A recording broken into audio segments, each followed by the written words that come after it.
Did you call bank? I call game.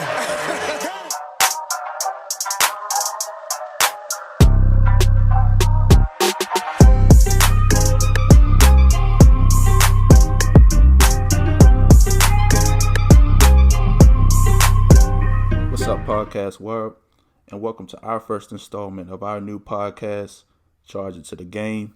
I'm your host, Rome. I'm here with a few of my fellas. We got my homeboy Jay in the house. What's going on? What's going on? What's up, boy? Got Z. What's up, Z? Welcome. All right, fellas. So, all right, everybody. So this is our very first show. This podcast, like I said, Charge It to the Game, is gonna be heavily geared towards NFL. Mostly NFL, a little college football. Got to throw a little NBA action at you. And then we'll close the show out with our bets of the night. We're all three guys interconnected. We love sports. And then as you can see from me pointing out, we definitely love hoops. We love the field. So with that said, without further ado, we're going to jump straight into the action. We'll jump into straight into NFL free agency. So with NFL free agency, I'm gonna just run off this list here of some of the most recent free agent signings that got deals done. So first we got Dak, QB of the Dallas Cowboys. He inked this deal for 4 years, $160 million. They got the deal done with him. Moving on, the New York Football Giants went ahead and signed Leonard Williams. Initially, they had franchise tagged him, but looks like Leonard and his agent weren't too happy about getting that tag, and they were able to work out a deal for 3 years, $63 million. Chris Godwin, receiver of the world champion Tampa Bay Buccaneers, got the tag to stay in Tampa and run it back. Brandon Sheriff, guard for the Washington Redskins. Well, formerly Washington Redskins, Washington football team. I'm sorry. Got the tag. And then, another big free agency signing, Trent Williams reset the market and as being the highest paid offensive lineman in NFL history with 6 years, $138 million with the big money.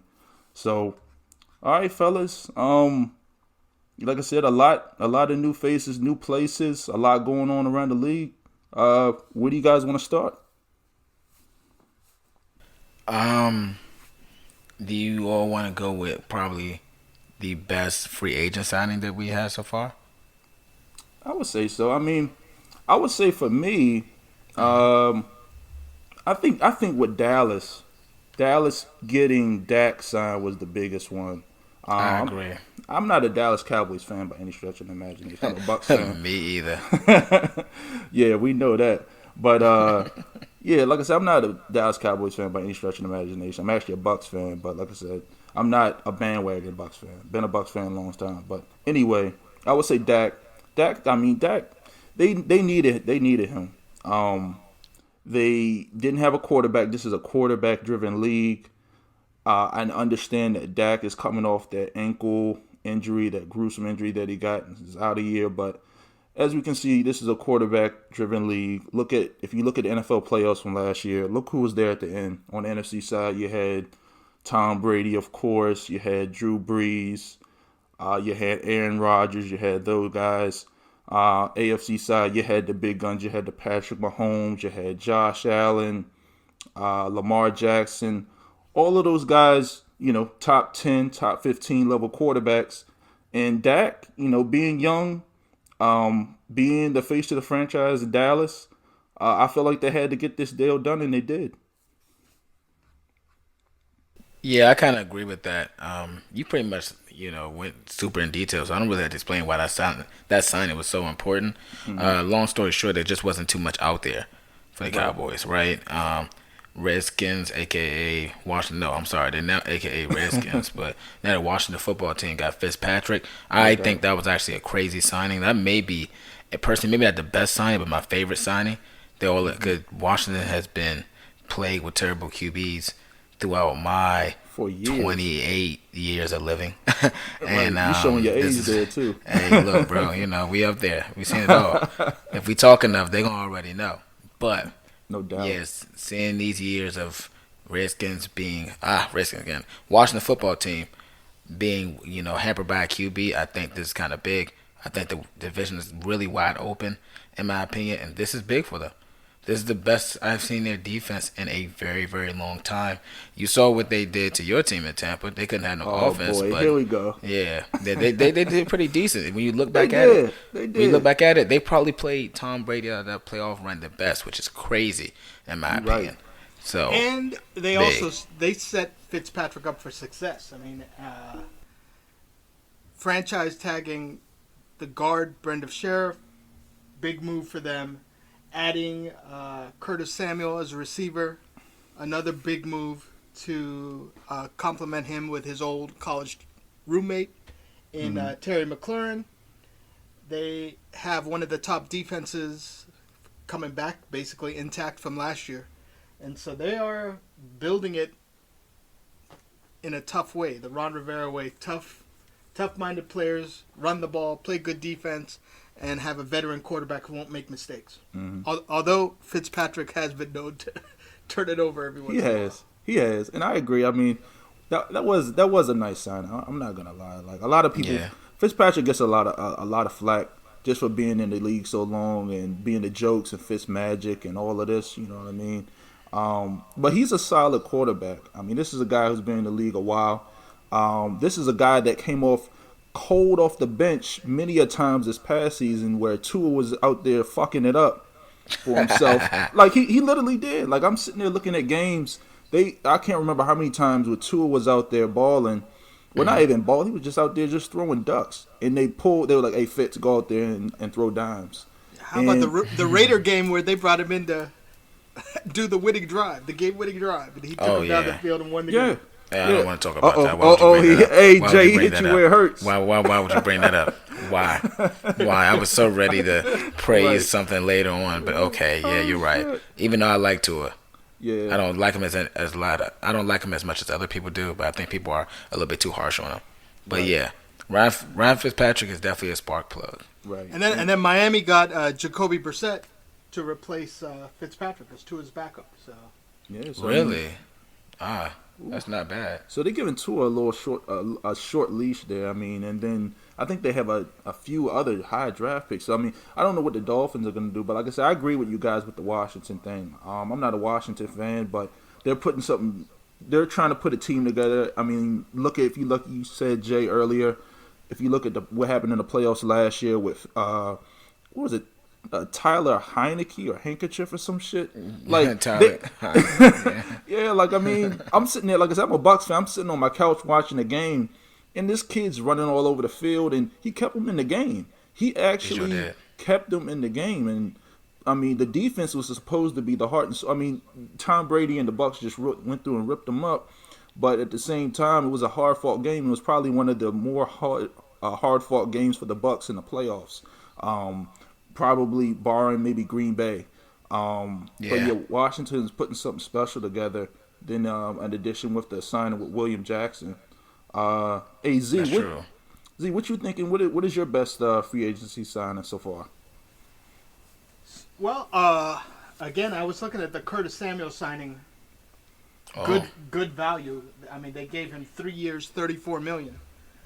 And he is someone Ron Rivera knows, someone Ron Rivera drafted, someone who was a teammate of Terry McLaurin. The biggest issue for the Washington football team was they didn't have a receiver on the other side of McLaurin.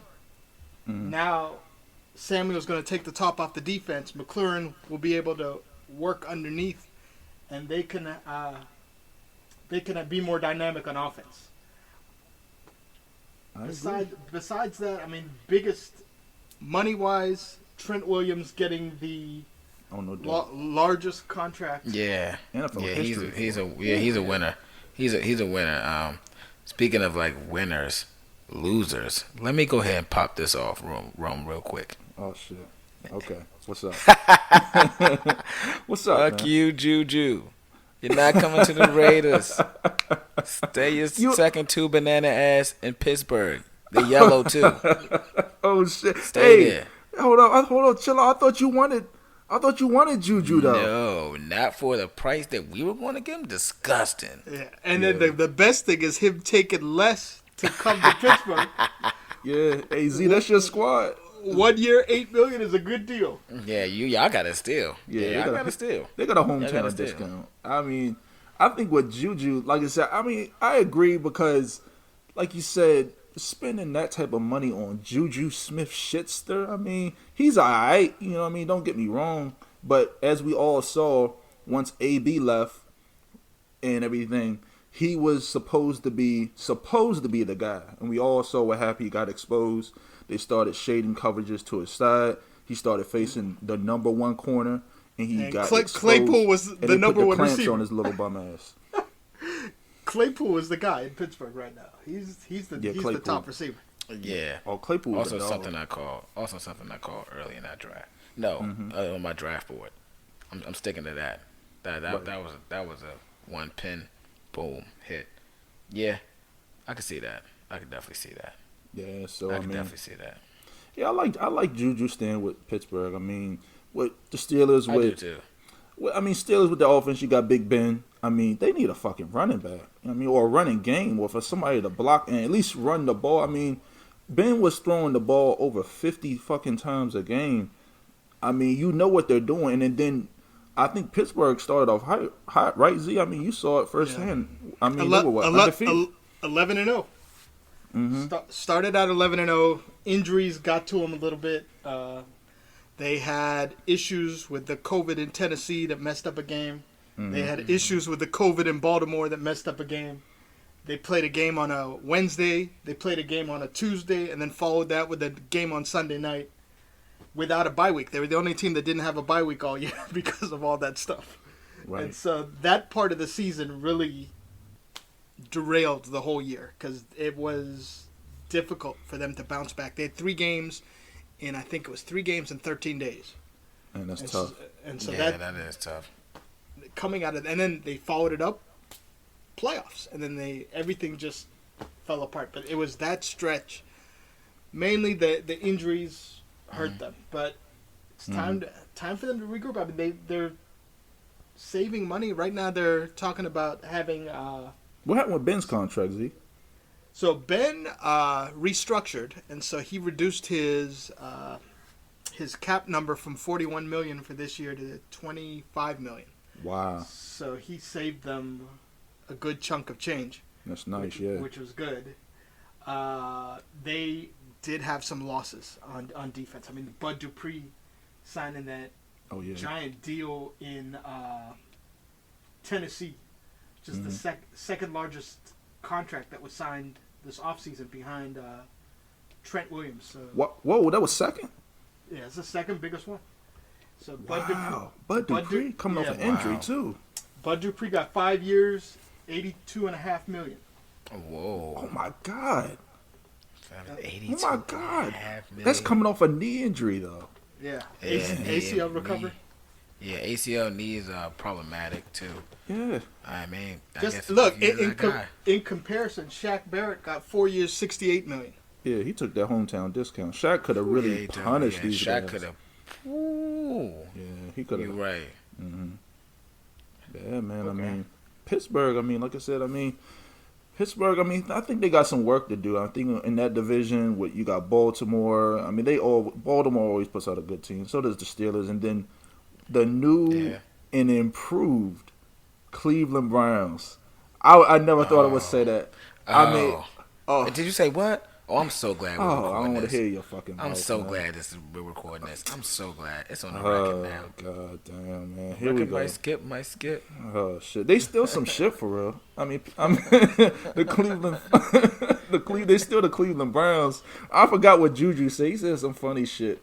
I mean, they did punish them in the playoffs, but let's talk here about the Cleveland Browns. Like you said, since we're on this topic and you got so much to say, so tell me your thoughts. Big thing with them is what are they going to do with Odell? I mean, they only lost 1 game after his injury. Pre-injury, they were a 500 team. Post-injury, I think they went 7-1. Yeah. Yeah, Baker. I think that Baker, when he gets like two big receivers, you got Jarvis Landry and then you got Odell. That he tries to force it too much to either one of them not taking snaps or not getting enough snaps and so forth. I Mm-hmm. think some people just not really good with two big wide receivers. Make them think too much. Right. And then that it's simple to go down your check downs. Ooh, I'm looking at Jarvis, and it's like whomever I get next, kind of an equal playing field. Where it's Right. like, oh, I gotta go to Odell. Oh, I gotta go to Jarvis. Oh, I didn't see Jarvis. I mean, I didn't see Odell. I gotta go to Odell. It's none of that. Jarvis a head dog. Jarvis nice enough. And they dual running backs is crazy. So I like the Browns. I think they got a little better on defense too. I forgot the signing they got. I believe they got a free Yeah, safety. so they spent all Yeah. their money on defense. Yeah. They got the safety Johnny Johnson from the Rams, Yeah, that's what I'm saying. That's a Yeah, nice they signing. got better. That's a nice signing. So and they got the Rams quarter too, Troy Who? Hill. Troy Hill for the Rams just signed Oh with shit! Troy Hill. signed, wow. signed with Cleveland, 2 years, $9 million. It's okay. not bad. Well, Veteran yeah, corner. smart. I like the smart moves. I think Cleveland. I'm glad to see Cleveland back in the fold. That's not something I thought I'd see in my lifetime. Now I need to see You Detroit right. Lions be decent. I need to see Detroit Lions be decent, and then it's Oh, like shit. I'm in a twilight zone. Definitely a twilight zone. You're right, bro. And me and you, I mean, we sort of kind of show on our age. I mean, me and Jay, I mean, we under 30 by a little bit, you know what I mean? So we haven't By a really hair. seen by a hair, big guy. But we haven't really seen too many Cleveland and Detroit Lions teams that have been anything worthwhile. But the thing with Cleveland, like I said, in the division, you got Baltimore, who's always tough, and Lamar, and you got Ben, who's on his last legs, but they're always still tough. Cleveland, I'm not a Cleveland hater. I just don't like Baker Mayfield. I don't think he's great. I think that he's a game manager. Some people think he's more than that. He did do a good job. Don't get me wrong, but they put a offensive line around that boy. I mean, the head coach, was it? I forgot his name, but anyway, he put a decent. Kevin Stefanski. Yeah, Kevin Came Stefanski. from Minnesota. Right. They put a great game plan together. The offensive coordinator, whether it's him, Stefanski, or the offensive coordinator, they did a good job because what they would do, run. They get everybody in the box, and then they play action out of that, and then somebody's wide the fuck open. I mean, because you got, like you said, they got a two-headed monster in the backfield with Chubb, and then you got Kareem Hunt for a steal. I mean, and then you got probably the best offensive line in the NFL. Like, they're like the new Dallas Cowboys when the Dallas had those years when a few years ago when they had that window when they had Zach Martin and Tyron Smith and Travis Frederick and all those guys. They're older, and I think Frederick retired. But yeah, Cleveland, and then that defense is nothing to scoff at. So I think they're gonna be a tough squad to beat I did too. in that Hard division. out. Yeah. Definitely hard out. Not gonna be the best, but you're absolutely right. It's gonna be hard out. And Baker is shown to be to me as a playmaker. I mean, not a playmaker, but more so a game manager with a little bit more upside with playmaking. Right. He's not Alex Smith, right? Yeah. Alex Smith don't really make impressive stuff. Baker can make impressive stuff happen, but outside of that, yeah, no. So we'll see. Right. We'll definitely see. Yeah. Fun team to watch. Yeah, definitely a fun team to watch. And if you like smash mouth football with linemen bowling over your defensive line and getting to your linebackers, get to the second level, big runs, play action, pull out, Browns are your team to watch. So moving to, I guess, the world champion Tampa Bay Buccaneers. So they're off the Super Bowl win, right? Brady's coming back. Looks like he's coming back for some more years. He's got a deal. The Bucs were able to keep most of their pieces, and we're still kind of early in free agency here. So they went ahead and signed Shaq to that deal. They got Shaq for years to come. They signed Levante David for two extra years. Who else did they have? Oh, Chris Godwin got the franchise tag, and I think right now they're working on Ndamukong Suh, probably bringing him back for a year. And then they got AB and Leonard Fournette. So, guys, I guess, what do you think about Tampa Bay? I think that Tampa Bay has always been stacked. Me and you had these conversations in general, and when I got Tom Brady put it over the top, and Tom Brady coming back when a lesser deal and giving them more money to navigate shows that they're a pretty dominant team. I think they will absolutely do it again. A lot of teams got better, but I don't know if a lot of teams got better within you all division. Right. Gronkowski took the same deal as Juju. 1 year, $8 million. Yep, Right. sure did. Just stick around and get that other ring, man. That's it. So I mean, I get it. I think, I think y'all have the greatest chance to repeat. I don't see a team better than you all on either side of the ball, and for total. Out there, like when you have Tom Brady and you have your wide receivers, and you still brought back Goodwin, if I'm not correct, right? Yeah, they brought back Godwin. So say Godwin. My apologies. But yeah, no, that's a solid team. I don't see a team completely better than y'all on offense and defense. Honestly. Yeah, so, it's gonna be Green Bay again in the NFC probably. And that's not saying too much. You stop Aaron Rodgers, that's pretty much it. Green Bay defense has always been meh. They've I mean, even in a playoff game when they played against Tom and they got some interceptions and stuff like that, that's true. But that's a coaching team. That's a coaching That is a coaching loss, without a doubt. Yeah, that whole miscommunication thing was kind of crazy. Like, I'm not mad that y'all won. As far as when I say y'all, I say Tampa Bay. Guys, like I said, Rome again is a legit Tampa Bay fan. I cannot emphasize that enough. But yeah, when that mismanagement, that miscue is absolutely crazy to have at that time. And granted, that could have been a game-changing or a game-winning thing. But, we remain to see that. I'm a realist, bottom-line guy. Y'all won. They missed the call, whatever the case may be. And it wasn't definite and it wasn't guaranteed. I agree, man. I think Tampa Bay's gonna run it back, man. I mean, now, like I said, Arizona may challenge. I mean, they added J.J. Watt. Who? Arizona Cardinals. That's what I'm saying. Who? J.J. Watt?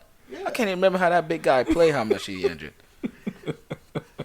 It gives them good depth on the line because they are stout against the run.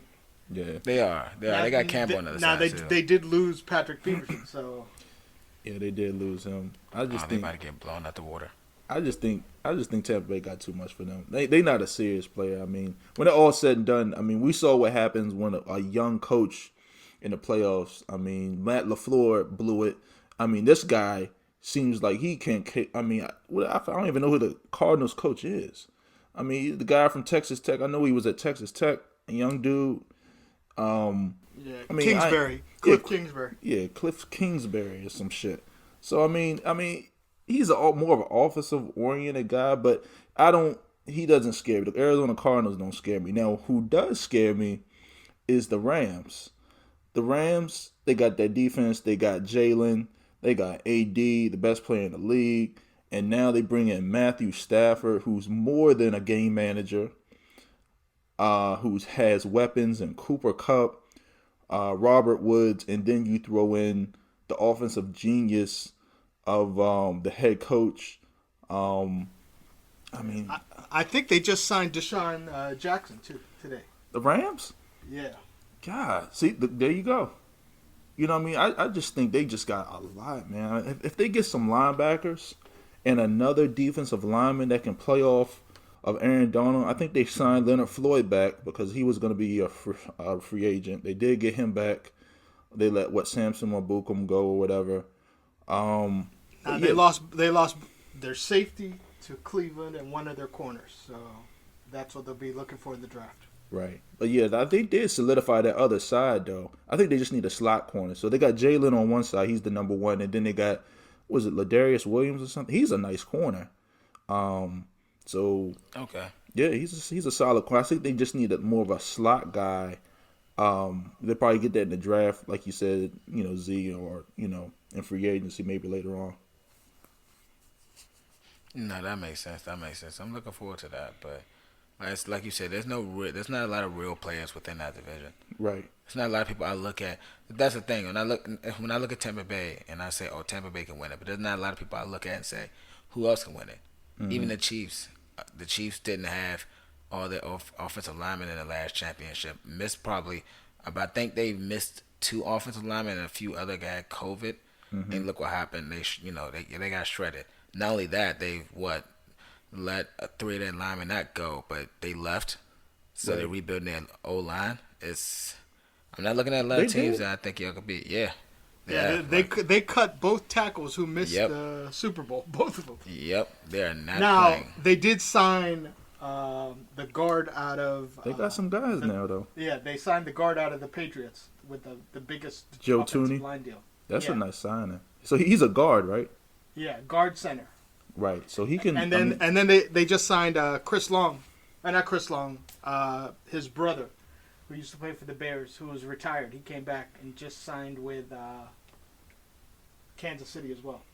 Oh, I mean, we'll see what he comes out to. Maybe it's like another whole Gronkowski thing. You get to work the bugs out early, and then he's a player. But yeah, I mean, Kansas City, I mean, they needed linemen, right? They really got exposed in the Super Bowl. I mean, with Tampa Bay, it seemed like it was jailbreak blitz every fucking play. I mean, it was like hike, and then you got guys in your face with Patrick Mahomes, and that offensive line really got exposed. Even though barring, they had the guys out and got hurt, but you should have some serviceable back. There's no reason why when you say hike, you got four guys in your face and then they're not even blitzing. You know what I mean? But yeah, definitely. I mean, it's lack of depth. They literally signed a guy that the Steelers cut mid-season. And he started in the Super Bowl. Jesus. I mean, that's I mean, we'll see. I mean, Kansas City, man. I just think they got exposed. I don't see them. I could see them in AFC Championship again. I don't see them making the Super Bowl. I think somebody else from that side is going to come out, maybe like a Buffalo or maybe Baltimore might get it together. I mean, let's go back. Let's try the Arizona Cardinals. I know that you said, Z, you think the Arizona Cardinals can challenge, on the NFC side. Tell me a little bit about what's going on in Arizona. Well, they just signed A.J. Green to add to DeAndre Hopkins, which is big from their perspective. Another weapon for Kyler Murray. They bolstered their defense. They're strong. They did lose Patrick Peterson, which is a big loss. But they re-signed one of their corners, Robert Alford, who is above average corner. He's a solid guy. They have a chance to do well. I mean, they did have some breaks go their way. If you remember the Buffalo game with the last second pass. Yeah, the Hail Murray. Yeah, so... But there's a lot of excitement out in the desert for this upcoming season. So could be some new interesting. I mean, the whole NFC West. If you think of the Rams, you're right, man. The Cardinals, the Seahawks, with all their Russell issues. Seahawks re-signed Chris Carson, running back. So. Oh, they're bringing him back. They're bringing him back. So they gave him a big deal. Man. Okay. So that's something that was a big move for them because he was entertaining offers. Right. Yes, I mean, in that division, I mean, Arizona, they're kind of interesting, right? I mean, we all saw what happened last year. Kyler Murray, he had a pretty solid season up until the end, and I think that what happened at the end of the season, two things happened. The film came out on him. They started looking. They knew where he was going with his first read. It wasn't there. And then he was running around. He has to learn to get to his reads. A lot of these young quarterbacks, they get to their first, if their first read's not there, they panic. And a perfect example of that is Tua. And that's why he's struggling right now in the league. And guys like that, and Mitchell Trubisky, and all of these guys, they don't go through the progressions because they never had to do that in college. But Kyler Murray, I think he's getting better. I think he just wore down towards the end of the season. He was running around a lot, taking hits. He really didn't have an offensive line, and you can sort of look like he was running for his life out there. But it looks like they shored that up. They went ahead and got Rodney Hudson from the Raiders. So they got him and a few other pieces. And like you said, Z, they brought in A.J. Green. And you add him to a legit receiving core with A.J. Green, Larry Fitzgerald, and DeAndre Hopkins, who's a top 5 receiver in the league. So I mean, it's a solid squad. We'll see what comes to happen. And like you said, in that division, I mean, when you got the Rams, 49ers, you got Arizona and Seattle, I mean, that's a tough division. I mean, it's a fight. You got to play these guys. They're every week a straight battle. What else you guys want to talk about? What you guys want to chime in and say? Top receiver finally off the board in Galladay, finally signing with the Giants. Yeah, that was That's a a nice, solid that was a sign. nice piece. Yeah, I 4 like that. 4 years, $72 million. Woo. My Lord. Yeah. Average 18 a year. Oh my gosh, that's a nice deal, man. I mean, Kenny Galladay, and he came from what? Detroit, right? Detroit. Yeah, he turned down 19 a year with Detroit last year, Right. and everybody was talking about it may be the biggest mistake ever, but he got 18 from the Giants, so he got his money. Yeah. I mean, he could have got it. I mean, the way I look at it, Kenny Galladay is a nice receiver. He don't get a lot of notoriety because he's in Detroit. You know what I mean? Who really watches Detroit games, right? He probably just wanted to get out of there. And I don't blame him. I mean, who wants to lose their whole entire NFL career? So he goes to the Giants, where the Giants play hard, man. They play hard. You feel me? I mean, they got the new coach. I was a little suspect at first of Joe Judge, but I mean, he has the guys balling. I mean, you got Daniel Jones. I mean, we're gonna see what he shakes out to be. I don't know if he's the guy he could be. You got Saquon Barkley. He's a little injury prone, but I mean, we'll see. Like you said, he signed with the Giants, and Sterling Shepard. I mean, that's a pretty nice offense. It's a pretty nice offense. Yeah, so they've got some weapons for Daniel Jones. So we'll see what he can do. Mm-hmm. Yeah, I mean, I'm glad the verdict not out on Daniel Jones. I was hearing a few people kind of start to dismiss him. Yeah, throw him in the like, trash. why? Right. I'm like, wow, he's young. That's what I said. He showed so many flashes. Like, Right. I can't name a wide receiver that they had. Yeah, they added John Ross to the speedster. Yeah, no, they did pretty well for them. They did pretty well for themselves, and to me, in free agency. Yeah. Honestly, the draft is just up next, and we'll see whomever is going to be drafted for sure. Mm-hmm. I agree. I mean, what do you guys think about this? Is an interesting move. Indianapolis with the Carson Wentz thing. I mean, I think I just have mixed opinions on this. Like, the Colts was a likable team for me. They got a lot of cap space. They got a great offensive line.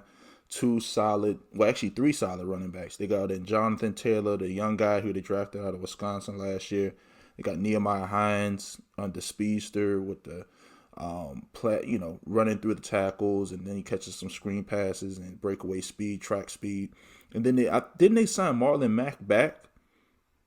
I think they signed him back. I think they signed him back too. They signed him back on a what is it? A 2-year, $2 million deal. Real reasonable deal. Right. So I mean, you got him back, and then I mean the defense. I guess they need a pass rusher and maybe some guys to step up. I mean, what do you guys think about the Carson Wentz? I just don't think it's gonna work. I think Carson Wentz personally is big trash. But go ahead.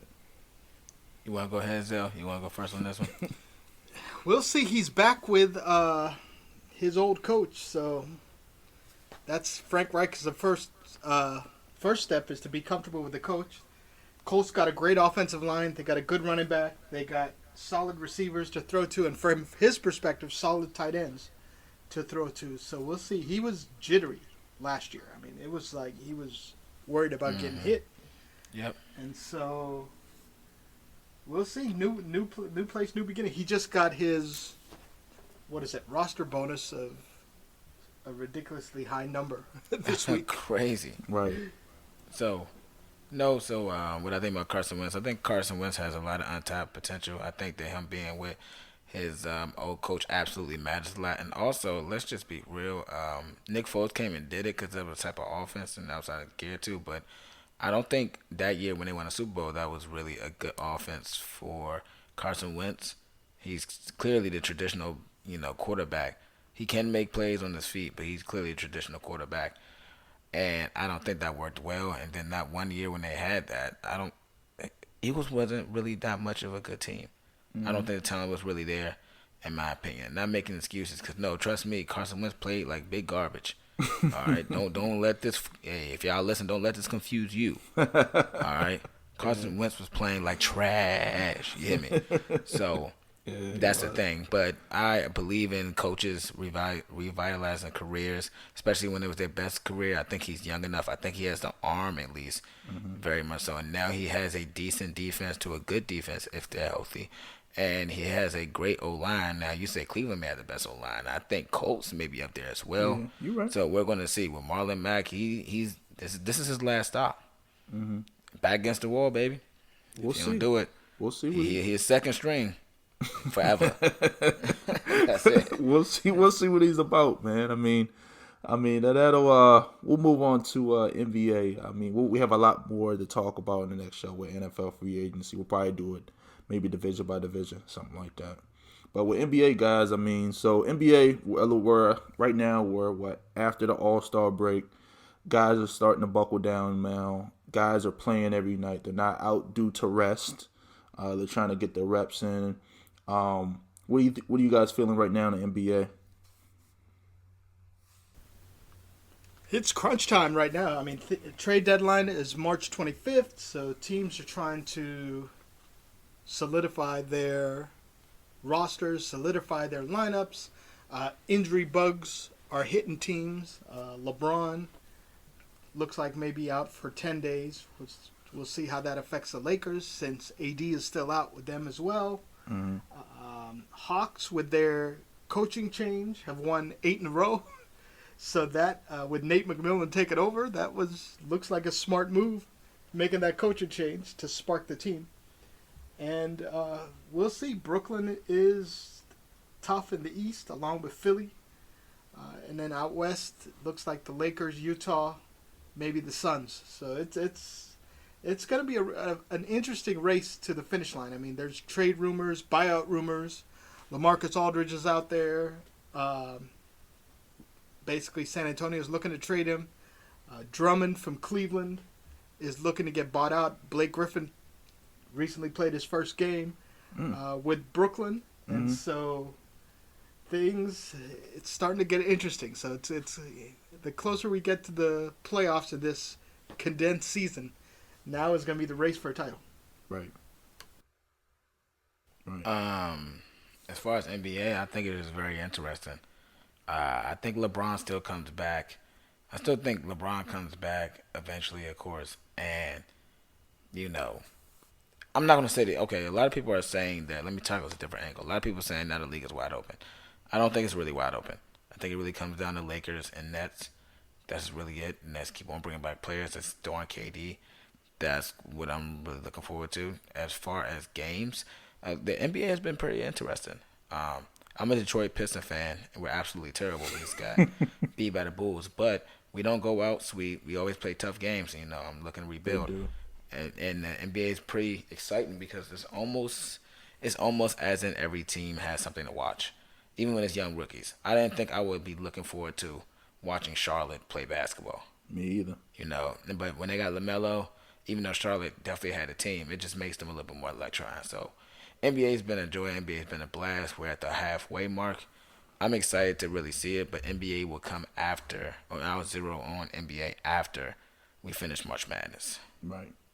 Yeah, I think with NBA, I mean, it's, to me, I just think it's the Nets. It's the Nets. They just got too much talent to me. You got KD, you got Kyrie, and you added James Harden. Now you got Blake Griffin, and then you got little nice pieces. You got Landry Shamet coming off the bench. You got Jeff Green, who steps back and hits threes. A lot of nice nice pieces, and you got Joe Harris, who's a knockdown shooter. So you got tons of pieces around you, and I think I know early on in the season they were having trouble a lot with their defense. They've shored that up. They're trying to contest at the basket now. They're better at rotations, everything. So I think the Nets, and it's obvious. You know what I mean? It's just the obvious one that's thrown out there. But I mean, Utah has been a little bit of a surprise this season. How you guys feeling about Utah? All right, Utah is definitely Utah. I hate to say this. They are absolutely a better what me and a few of my friends and my cousins call Atlanta Hawks. Right. Remember that year when I think they had Budenholzer as the coach. Now Yep. I think he's coaching Milwaukee, where Atlanta was a great team, Right. solid team. But when it came to playoffs, Got exposed. let me tell you, they kind of got exposed. I think that Utah is better than that, but I'm getting the same vibes from that. I'm thinking at the peak of that Atlanta Hawk, um, good team on defense, good team on offense scenario. I'm hoping they can flip the switch in playoffs. Right. Nonetheless, it's going to be interesting, but I like them as a team for sure. Yeah, so I mean, with Utah, like I said, I just think they just don't have enough firepower for me. I mean, when playoff time comes, the game slows down, things like that happen. You're not out in open court running. Who's your half court player? Donovan Mitchell. Donovan Mitchell is nice. Don't get me wrong, but I mean, he's not a consistent shooter. He doesn't really have like a nice, consistent post game where he can just fade over somebody or really just get in the paint or something like that. Utah doesn't scare me, you know, in that Western Conference. What do you think about Phoenix with the young guns and Chris Paul? Pretty interesting. I mean, Phoenix. I think they got a chance. I just don't think they have enough. I mean, but they could. I mean, they got Booker. I mean, who's an elite scorer. You got him. You got Ayton, who's a nice presence in the post, shot blocker, runs the floor. He can shoot a little bit. And then you got Chris Paul, CP3. You know, he's still out there balling. He's still out there passing and, flopping and doing all that little small stuff. Yeah, and then Jay Crowder out there Oh, yeah, Jay. shooting threes for them. They got Saric, who's a decent backup big. Mm-hmm. And he can also be a stretch 4 or 5 where he can shoot threes as well. Cam Johnson from North Carolina, another 6'9", 6'10" guy who can go out, be a stretch 4, stretch. Yeah, he pretty much is a stretch 4. He can hit the 3 from anywhere. So they can put up a lot of points. And they've been improving on the defensive side as well. So Phoenix is a strong contender from that aspect of things. The challenge for them is going to be, this will be the first time that they are the hunted. So they were in the bubble, surprised the world, shocked the world, had that long winning streak, but now everybody knows who they are. Everybody knows they can be dangerous. So they're going to get their best from every team they play, whether it be a team like Minnesota or a team like the Clippers or Lakers or one of the contenders. Phoenix is no longer a shocking team that'll come out and could win. And so that's going to be the challenge on how they handle success and how they handle being the hunted versus the team that's hunting other teams. No, I agree with that too, but I think that it's more so favored that they're going to do well because one, they were surprised in the bubble last year, right? Mm-hmm. So at that point, they've already made the decision that we're not going to be the hunted. Right. We're not going to be the hunted. And everyone said, oh, well, what are we going to do next year to follow up? But they got the best record in the West, top 3, I believe. Mm-hmm. So I think they took the mantle, saw what happened, saw people saying, we know about you, we're coming for you, and put that on their back and said, okay, y'all can now come with us and see us still ball. So that's what I see from the regular season. They always, and it's a little bit different because you want to say, oh, we want to see how they do from the regular season to the playoffs. But, since COVID, it was absolutely backwards. So it was from the bubble, aka the playoffs, to the regular season. And I think they did pretty well. They're doing pretty well. Actually, pretty well is an understatement. So for what, the Phoenix are, young players, I think they really built well. Ballers, I think they can go about 12 deep. I like it. I like it. I like it too. All right, guys. Let's move on and close the show out. Let's bets of the week. So, AZ, what you got for bets of the week?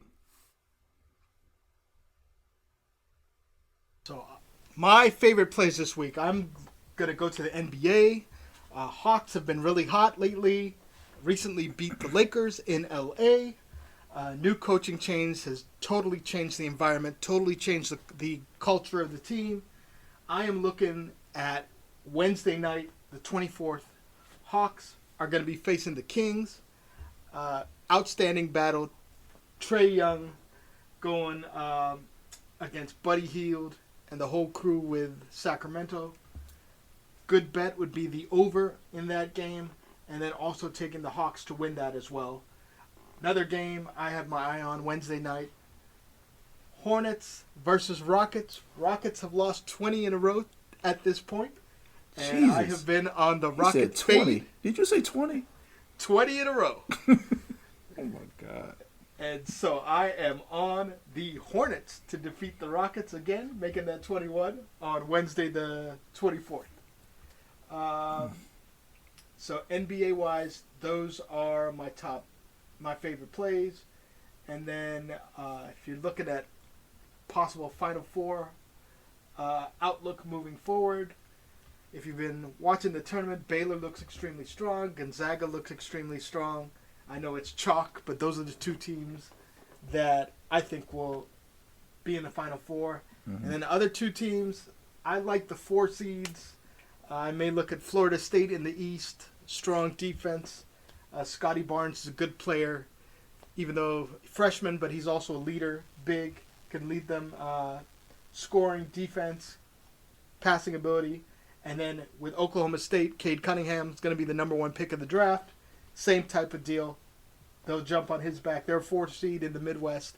I think they come out of the Midwest. Cade leads them to the Final Four. Mm-hmm. And so 2 1s and 2 4s is what I'm looking at. Looking at the Final Four moving forward. It's been a great tournament. A lot of upsets. Amazing games. Oral Roberts knocking off University of Florida. Unbelievable. Just, it's been a lot of fun. March Madness has been back. Yeah, it has been back. All right, Jay, what you feeling for bets of the week, man? As far as college, I'm going to continue rolling with Gonzaga, and I'm going to watch Oklahoma State very close. I like what Zell said about Cade, and also he's been a number 1 pick probably in the draft next year. But Cade didn't look that impressive in a few games back. So I'm going to watch a few games. Well, it's not a lot, but I'll watch a game or two. And if he starts to, do the uptick, I'll definitely take a look at that.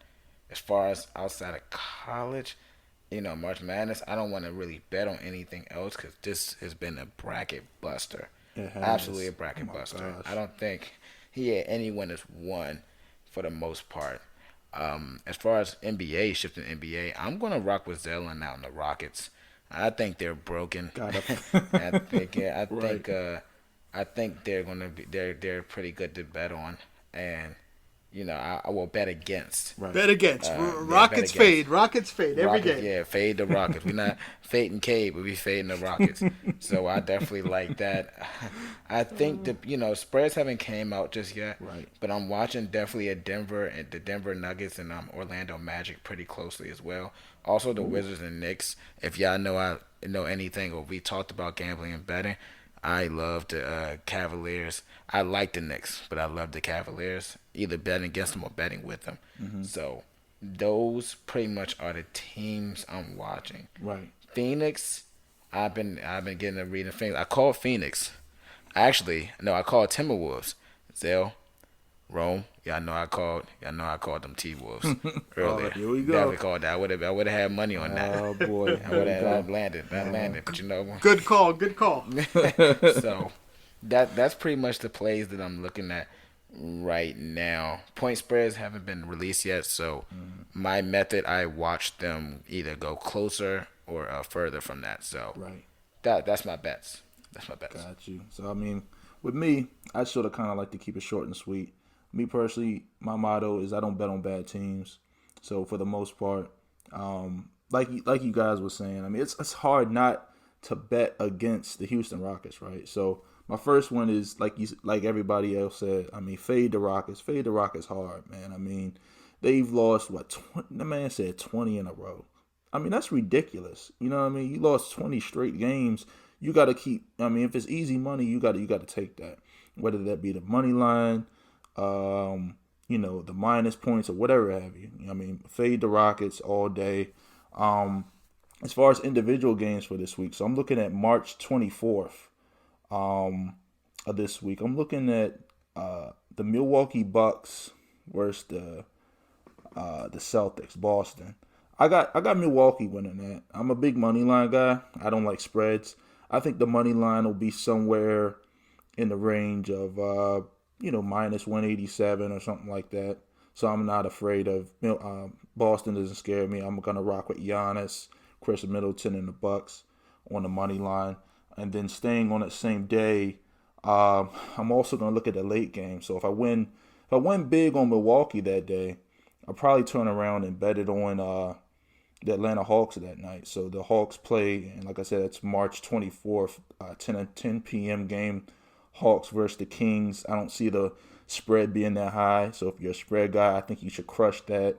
Money line shouldn't be horrible either because their teams are similar in record, even though the Hawks got a much better team, better scoring team, things of that nature.